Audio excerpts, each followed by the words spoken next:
Buckingham Palace will undergo major renovations starting this spring, and it is going to be expensive. The massive 10-year plan includes an overhaul of essential systems like pipework and electrical sockets.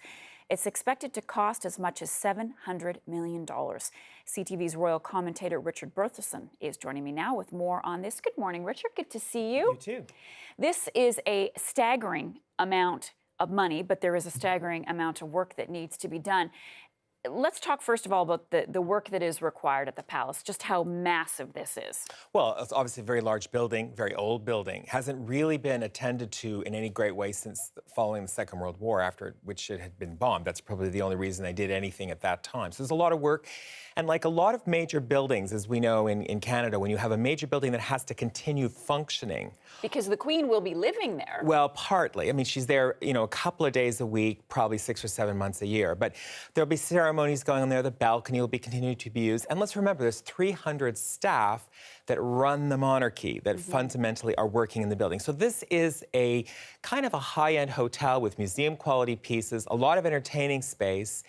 And the managing director has a little apartment in it, and then she has her staff there. So all that has to continue going on while the work's going on, and it has to be done sensitively.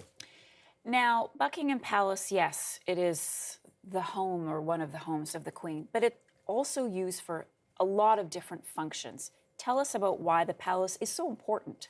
Well, the palace really is a fundamental, iconic structure that represents the United Kingdom. You see a picture of the palace and you think of the Queen, you think of London, you think of the United Kingdom. So it has to be attended to. It's part of the national fabric of that country. And really, for the whole Commonwealth, because we all look to the palace at certain points in our national life in terms of births and deaths and coronations and things like that. So that's a really central part. But it is the headquarters of the monarchy. It is the working home of the Queen.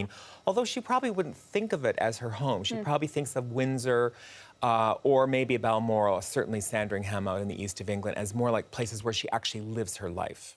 775 rooms, and it will take 10 years to bring it up to modern-day standards. That's right. And really, the palace isn't going to change a lot. The outside is going to continue looking the same. Maybe the stone isn't going to be falling off and possibly hurting people.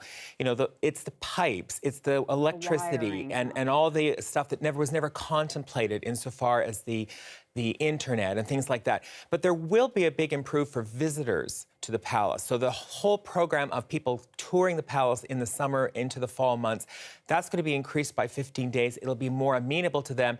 And a lot of people who go to the palace for investitures or functions, they're going to find the services for them, like the washrooms, which probably right now date probably from the late 19th century, are going to be much, much more updated. Okay, so who's paying for this? Complex question. Fundamentally, there's something called the Crown Estate, which the Queen surrendered to the government at the start of her reign. And the Crown Estate is a large portfolio of real estate in the United Kingdom, which generates quite a large profit. Now, the royal household is paid out of a percentage of that profit. Roughly 15% of the profit really funds the monarchy. They're going to increase that to 25% of the profit. So 10% is going to be less going to the taxpayer. So in a way, the taxpayer is going to be deprived of 10% of the revenues it's getting right now from the Crown Estate, and that money is going to be going towards the palace. So it is a national residence. It is a government-owned state residence. So fundamentally, the government, through tax revenue, has to pay for the renovations. Okay. Richard, thank you so much. Always Pleasure. great to have you with us.